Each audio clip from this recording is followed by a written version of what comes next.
Votre attention s'il vous plaît. Cet élément est en français. Contactez-nous pour savoir s'il est aussi disponible en la langue de votre préférence. Veuillez aussi noter qu'il est en audio uniquement. Dépourvu de ce fait d'image originaire. À présent, nous vous convions à suivre, depuis christequality.com et evangileeternel.com, la rubrique Bible mot à mot, ou l'explication prophétique de toute la Bible, livre par livre, chapitre par chapitre, verset par verset, mot à mot. Elle est présentée aujourd'hui par le Dr Jean-Pierre Moubenga, ministre de l'Évangile éternel. Tous les enseignements du Dr Jean-Pierre Moubenga sont disponibles sur christequality.com/jpmoubenga.html. Bonne édification au nom de notre commun Seigneur et Dieu Jésus-Christ. Amen. Oh non, lis seulement le premier verset. J'ai dit, vous retenez là-bas, après le sabbat, à l'aube du premier jour. Retenez que c'était à l'aube. Quelqu'un lira Marc. Lorsque le sabbat fut passé, Marie de Magdala, Marie mère de Jean, jusqu'au verset 2 dans Marc, achetèrent des aromates afin d'aller embaumer Jésus. Le premier jour de la semaine, elles se rendirent au sépulcre le grand matin, comme le soleil venait de se lever. Le soleil à l'aube, le soleil venait de Se lever. Marc et plutôt Luc dit quoi? Le premier jour de la semaine, elles se rendirent au sépulcre du grand matin, portant des aromates qu'elles avaient préparés. Elles trouvèrent la pierre avait été roulée du devant le sépulcre. Ok. Lui a dit simplement le grand matin. Jean. Que dit frère Jean?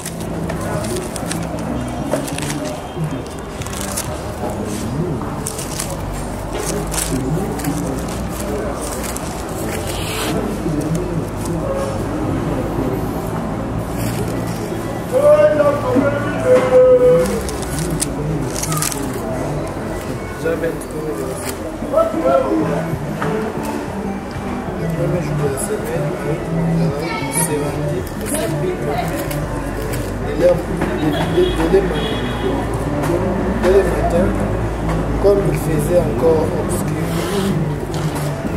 elle vit que la pierre était ôtée du sépulcre. Oui, ici, on dit quoi? Dès le matin, comme il faisait encore obscur. Si vous prenez d'autres versions, on dit il faisait encore nuit. Il faisait encore obscur, il y avait encore l'obscurité. La quatrième veille a aussi la notion du commencement. La quatrième veille, lorsque nous avions commencé les enseignements ici dans la généralité, on a défini l'évangile éternel. Et nous avons dit que l'évangile éternel, c'est une affaire de l'éternité face à la création. L'éternité face à la création. Quitter l'éternité vers la création, c'est une marche. Et là, nous voyons que entre l'éternité et la création, qu'est-ce qu'il y a? C'est un commencement. Mais le commencement, là, a deux phases. Le commencement a deux phases. Vous pouvez le voir dans les Écritures.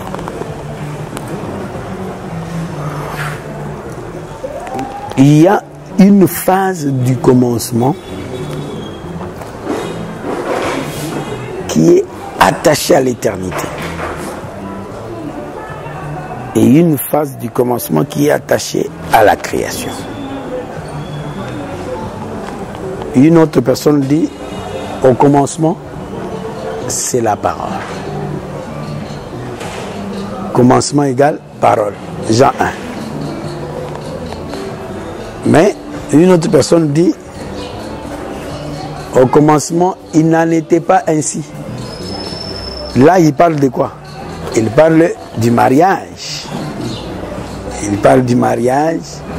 C'est Jésus qui dit ça dans Matthieu 19, je crois. Il dit, Jean 19 ou Matthieu 19. Il dit, au commencement, il n'en était pas ainsi. Ce commencement-là n'est pas... Hein? Ce commencement-là qui est, il n'en était pas ainsi. Il est lié à l'éternité. C'est ce que tu appelles lié à l'éternité. Hein? Ça, c'est lié à la matérialisation. C'est lié au début de la création. Et donc, il y a commencement et commencement. Souvent, ça fait confusion. Pourquoi on insiste sur ça? Parce que ça fait confusion. La confusion entre le domaine prophétique et apostolique. Le ministère apostolique et le ministère prophétique. Il y a des gens qui ont pensé que le ministère prophétique, c'est lui qui commence, ce qui est faux, d'après la compréhension. C'est une confusion, pourquoi? Si on ne comprend pas qu'il y a un commencement qui est attaché à l'éternité et un commencement qui est attaché à la création. Quand je parle de la création ici, je parle de la matérialisation. Remarquez comme Dieu crée. Dieu parle. Quand il parle, et la chose fait quoi? Arrive. Entre le parler de Dieu et l'arrivée de la chose. Quand la chose arrive, c'est ce que nous appelons matérialité. Donc, ça se réalise. Ça s'explique aussi par la prophétie. Habakkuk dit, chaque prophétie a un temps fixe. Dieu n'est pas fou. Lorsqu'il prophétise, il a déjà un temps qu'il a fixé pour chaque prophétie. Mais toi, humain, si tu sais que Dieu a prophétisé, fais confiance à Dieu. Attends la prophétie. Et c'est ce que le prophète Habakkuk dit. Il dit que attends-la. Et il ajoute, même si elle tarde, donc la prophétie peut tarder. Si elle tarde, attends-la toujours parce qu'elle a un temps qui est déjà fixé. S'il dit à l'homme comme ça, ça veut dire que Dieu prive à l'homme le temps des choses. Et c'est Dieu qui doit lui révéler à l'homme des temps des choses. Mais la conception, Dieu l'a faite seul.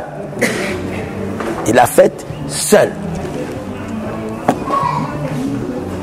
C'est comme ça que nous disons, l'homme est appelé simplement à faire confiance à l'Éternel. Et là, le commencement qui est lié à l'éternité, c'est la parole. Parce que l'éternité, c'est... Matériellement, l'éternité, c'est quoi? C'est la pensée de Dieu. C'est la pensée.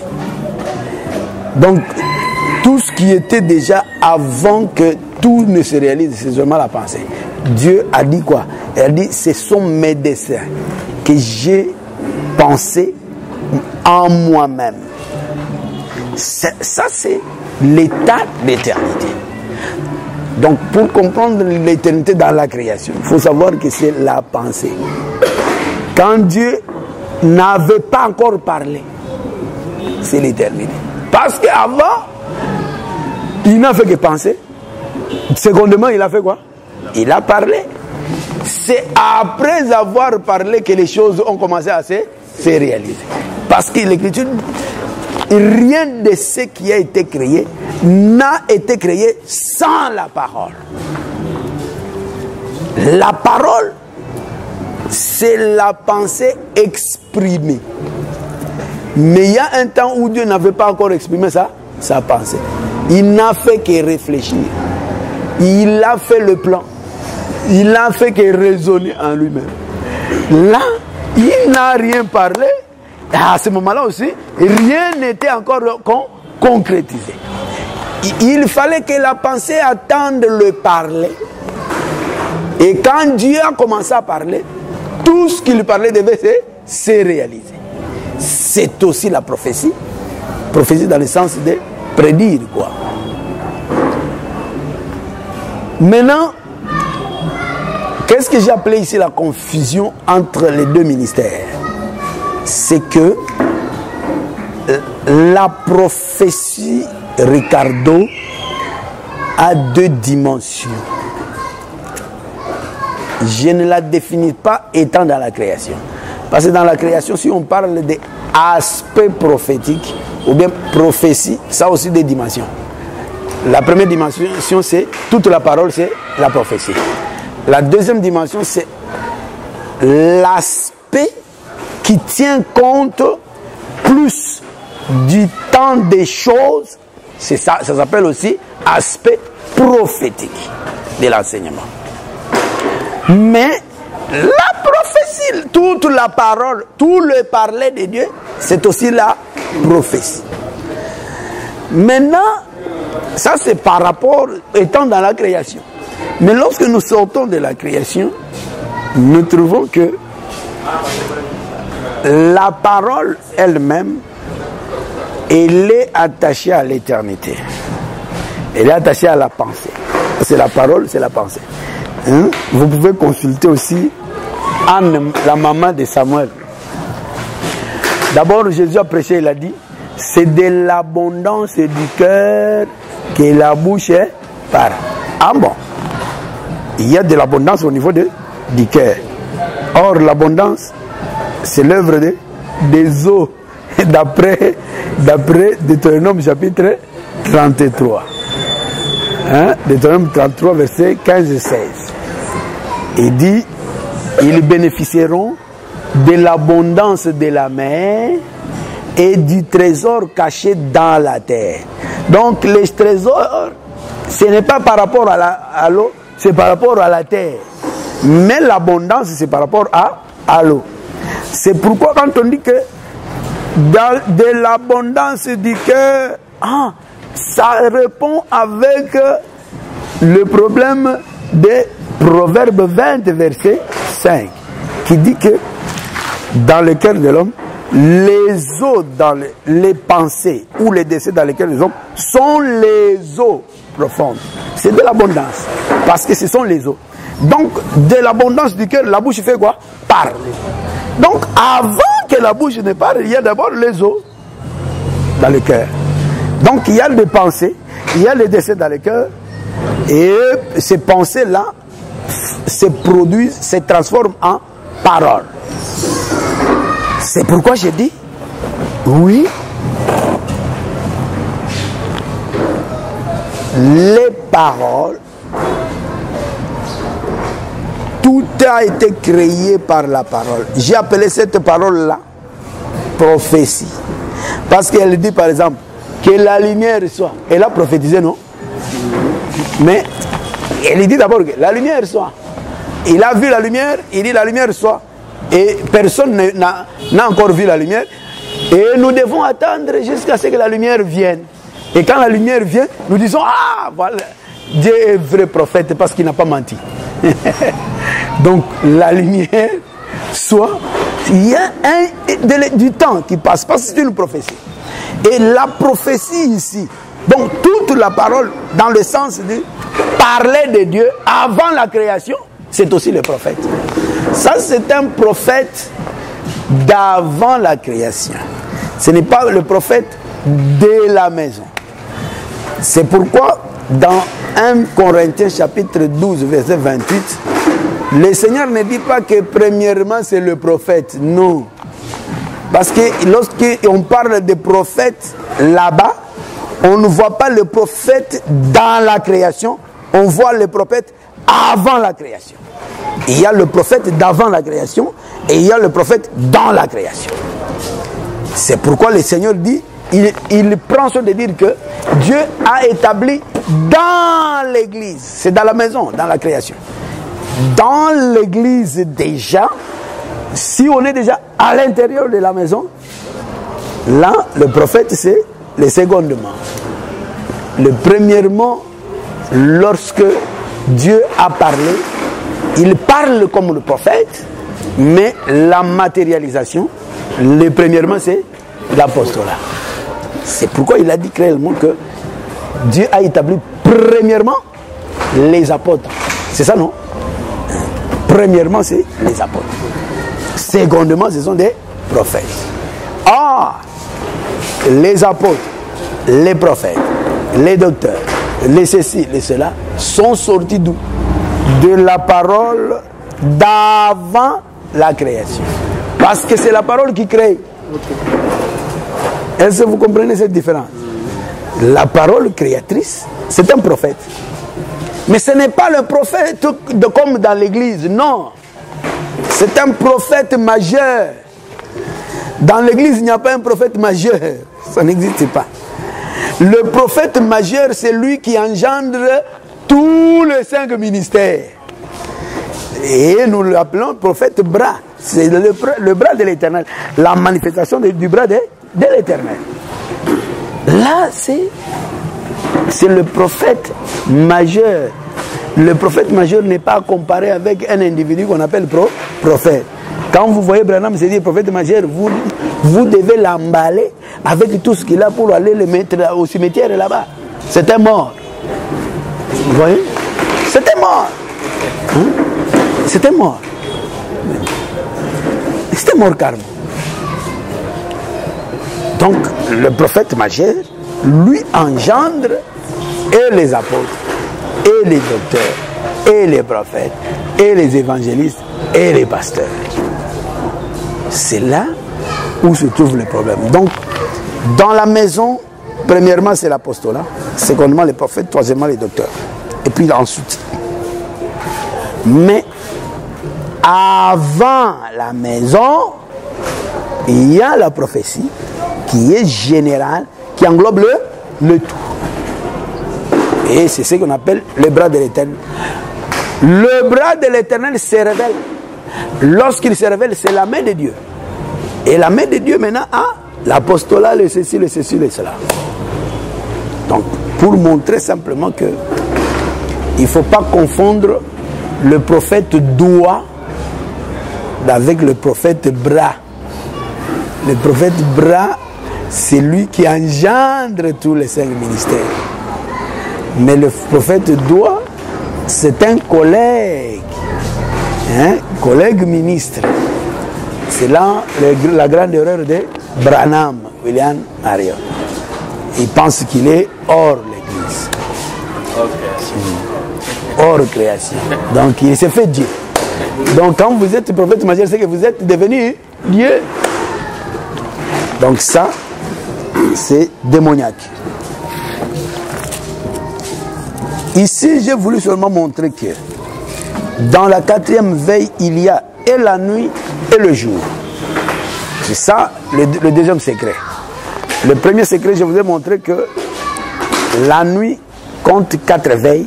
Et ces 4 veilles, c'est aussi, puisque la nuit, c'est Jacob, il avait 4 femmes. Et ces 4 femmes, ces 4 matrices-là, ont enfanté le jour, qui a 12 heures. Les fils de Jacob. Les fils de Jacob. Et nous disons également que ça, c'était le premier secret. Le premier mystère de la 4e veille. C'est toute la parole. Parce que, et vous remarquez que toute cette nuit-là, c'est aussi le temps de la loi. C'est la première nuit de Gédéon qui est le temps de la loi. Dieu était caché à la vue des hommes. Mais il était là. Mais les hommes ne pouvaient pas le voir, l'appréhender. C'est Jonathan dans le ventre de Saoul. Saoul cachait son fils Jonathan. Mais à sa révélation, Jonathan et David, le fils de Saoul. Donc, et la dernière, c'est quoi? La 4e veille, garde le mystère de la nuit et du jour. Cela veut dire c'est la fin de la nuit. C'est la capacité à enlever les ténèbres pour manifester le jour. La capacité d'ôter le voile. Or, le voile ne peut pas être ôté sans que la mort ne soit manifeste. Voilà pourquoi j'ai dit que Jésus est ressuscité à la 4e veille. Les chiffres 4 là, c'est aussi le mystère de la délivrance. C'est aussi la délivrance. Lorsque l'Écriture dit, dans Luc chapitre 1er verset 78, que le Seigneur était arrivé comme soleil levant, de manière à ce qu'il puisse délivrer son peuple, afin que ce peuple puisse le servir sans crainte. La finalité, c'est la délivrance. La délivrance vient comment? Vient avec la 4e veille. Parce qu'il est 4 aussi, parce qu'il vient pour la délivrance. C'est ce que nous avons vu également avec la traversée de la mer Rouge. C'est à la 4e veille que l'Éternel a commencé à combattre les chars de l'Égypte. Et il appelle ça veille du matin, parce qu'on quitte les ténèbres. Il anéantit les ténèbres. Il dit aux ténèbres, ô mort, où est ton aiguille? Où est ta force? Il anéantit ça. Et là, il y a la résurrection. Quand il anéantit, c'est la résurrection parce qu'il a dominé la mort. Et c'est pourquoi il paraît à la 4e veille. J'avais dit aussi 4e veille pour parler de la fin du temps de la fin. Jésus a paru au temps de la fin. Que les branimistes ne vous trompent pas que le temps de la fin a commencé en 1900. Non, démoniaco-satanico-enférique. Le temps de la fin, c'est la fin de la nuit. C'est la 4e veille, ou la veille du matin. Il vient comme Jacob pour montrer qu'il est Israël. Jésus, en venant, il est né dans la loi, sous la loi. Mais la loi n'allait pas le dominer. Il allait anéantir la loi et manifester la grâce et la vérité. Jésus a amené la grâce et la vérité. Mais il n'est pas venu comme ça directement commencer à manifester la grâce et la vérité. Il devait naître sous la loi. Pourquoi? Parce qu'il devait considérer la loi et l'anéantir. Ici, nous disons l'accompli. De façon à ce que la puissance de la loi ne puisse plus dominer sur les gens. Sur quiconque croirait en ce Jésus-là. Romains chapitre 6, verset 14 dit quoi? Il dit, et le péché n'aura plus de pouvoir. Aujourd'hui, beaucoup de saints ne croient pas ça. Vous ne croyez pas à cette écriture? Mais l'écriture est claire, elle dit, le péché, c'est celui qui avait dit que la lumière soit, qui déclare encore que le péché n'aura plus de pouvoir sur toi. Mais pourquoi tu continues à pécher et à boire le péché comme de l'eau? C'est que c'est toi-même qui négliges la parole de Dieu. La parole vient avec sa puissance. Elle dit, toi comme tu es là, le péché n'aura plus de pouvoir sur toi. Parce que tu n'es plus sous la loi. C'était les gens qui étaient sous la loi, qui étaient dominés par le péché. Pourquoi? Parce que la loi avait une mauvaise procédure. Elle disait quoi? Celui qui vivra ces choses, celui qui pratiquera ces choses vivra par elle. Cela veut dire quoi? Que chacun fournisse ses propres efforts pour vivre la loi. Mais la grâce ne dit pas ça. La grâce, c'est la puissance de Dieu qui entre en toi. Le même Jésus qui a dompté la loi là, il entre en toi, il commence à vivre en toi. Et c'est la grâce. C'est une faveur imméritée. Donc c'est pour dire que la possibilité de vivre la sainteté, de vivre loin du péché, ne nous est donnée que par cette connaissance de la parole. Il n'y a pas une autre possibilité. Il n'y a pas des efforts personnels à fournir. Il faut croire à la parole. Et si vous avez bien compris la parole, c'est une puissance qui entre en vous. Et cette puissance fait que le péché puisse s'éloigner. Il faut croire à ça. Et si vous ne croyez pas, vous dites toujours que cet enseignement diabolique qui dit Toabat, c'est pour que tu continues à pécher tous les jours parce que tu es mort. Hein, Ricardo? Toabat, diabolique. Jésus est venu, il s'est fait homme pour que toi tu te restes toujours homme. Pour que toi tu deviennes comme Dieu. Il est venu te communiquer ses capacités. C'est vrai. Pour comprendre la sanctification et vivre la sanctification, la première règle, c'est de comprendre qu'il est impossible de vivre la sanctification de soi-même. Si tu ne comprends pas comme ça, d'abord tu es un aventurier. Même si on voit la sanctification, ce n'est pas la sanctification. Ce sont tes choses. Tu es en train tu es d'ailleurs hypocrite. Tu es pharisien, stoïciste. Les gens qui... C'est comme les maîtres des arts martiaux de l'Asie là-bas. Il reste là. Tu ne le verras jamais insulter quelqu'un. Tu ne le verras jamais se battre en route. Tu ne le verras jamais prendre la femme d'autrui. Donc il est là. Il se retient. Ça c'est la conversion. Non. Ce n'est ni conversion ni sainteté. Ni sanctification. C'est l'aventure sur l'aventure. Et les catholiques sont les seconds.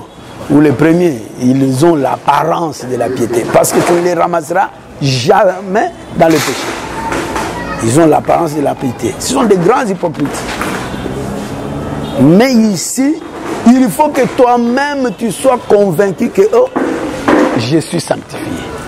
La sainteté est à moi. Je n'ai pas compris comment, mais c'est un miracle. Si tu étais dompté par le vol, tu sens que le vol n'a plus de pouvoir sur toi. Si tu étais dompté par l'impudicité, tu sens vraiment que l'impudicité n'a plus de pouvoir sur moi. Donc toi-même, tu peux dire, impudicité, je te vois là-bas, allez, quitte. Et puis il s'enfuit. Il s'enfuit.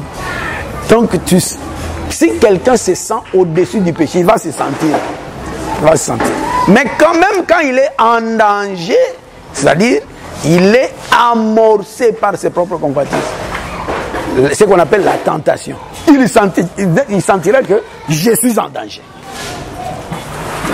Et lorsqu'il a péché, il comprendra aussi que j'ai péché. Donc, si tu es dans le péché, tu dois être conscient que je suis dans le péché. Si tu es amorcé par les convoitises, tu sentiras que je n'ai pas encore péché, mais je suis amorcé par la convoitise. Si tu es au-dessus du péché, tu te sentiras vraiment que je marche dessus. Ça ne me fait rien. Ça ne me fait rien. Donc l'homme qui est de l'autre côté du Jourdain doit avoir cette conscience éclairée et vivre la sainteté. Et la seule occasion, c'est cette parole. Seulement cette parole. Et on y associe seulement la prière. La prière, ce n'est pas une nouvelle chose. La prière, c'est la répétition de la parole. La répétition de la parole. Donc, c'est comme ça, nous avons dit, Jésus est intervenu à la 4e veille, pour les raisons que nous venons de donner. Mais quand il vient à la 4e veille, il est déjà temps, nous allons nous arrêter. À la 4e veille de la nuit, Jésus alla vers eux, marchant sur les eaux.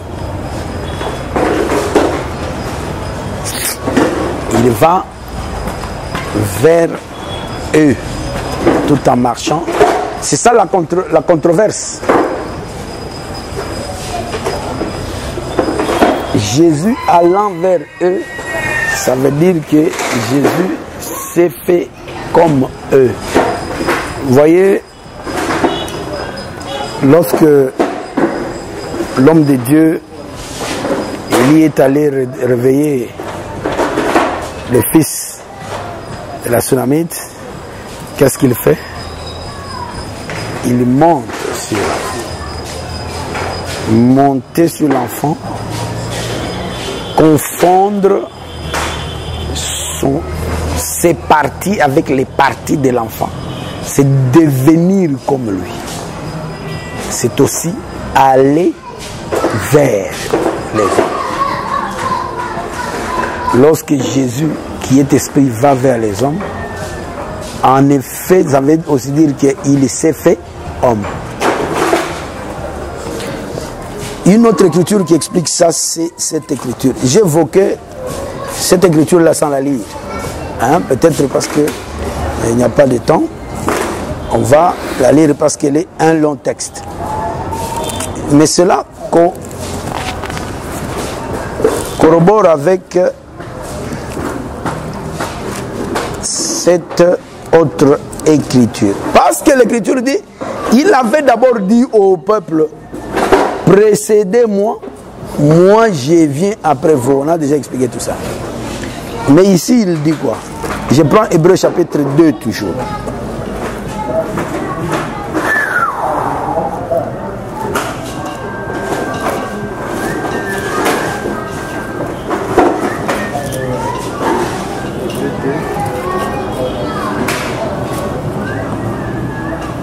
Verset 14 dit, lisez le verset 14. Ainsi donc, puisque les enfants participent au sang et à la chair, il y a également participé. Il y a également participé lui-même. Non, tu peux t'arrêter d'abord. J'explique là-bas. J'ai dit ceci. Entre les enfants et lui, qui a d'abord participé au sang et à la chair. C'est d'abord les enfants. C'est d'abord les enfants. En réalité, Jésus ici fait le malandangoulou. Il dit, puisque les enfants ont participé au sang, bon, moi aussi, je le suis. Donc, aller vers le peuple, c'est devenir comme le peuple, c'est-à-dire porter la chair.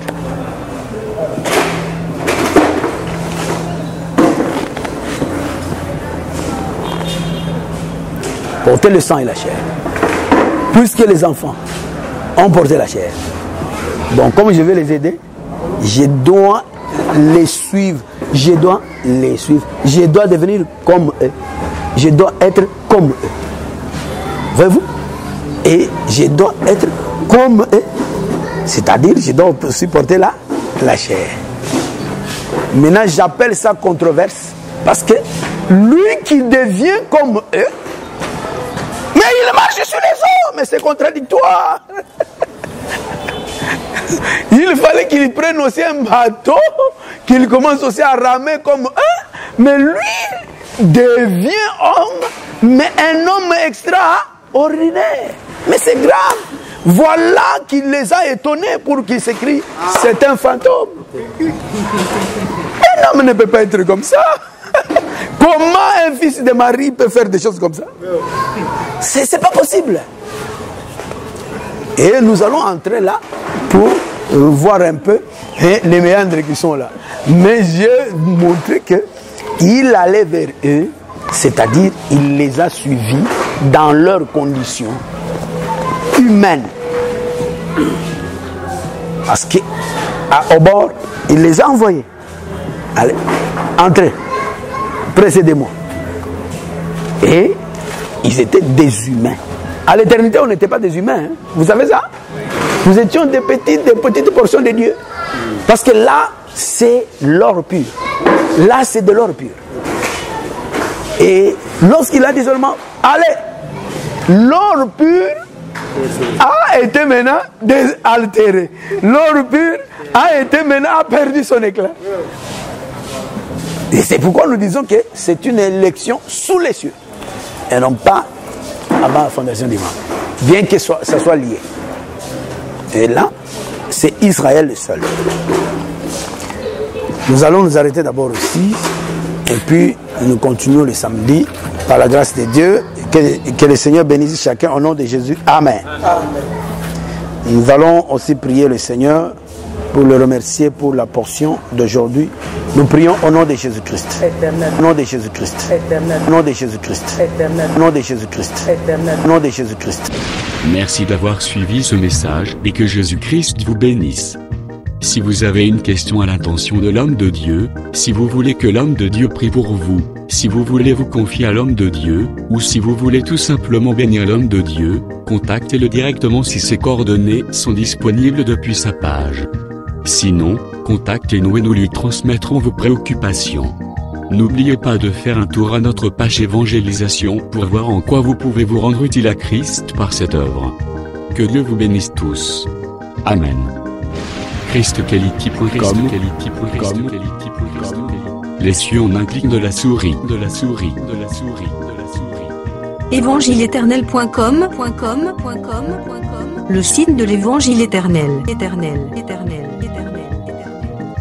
Christ et Quality Fondation, équilibrer la manne ramassée dans le désert de sorte que chacun ait un le maire.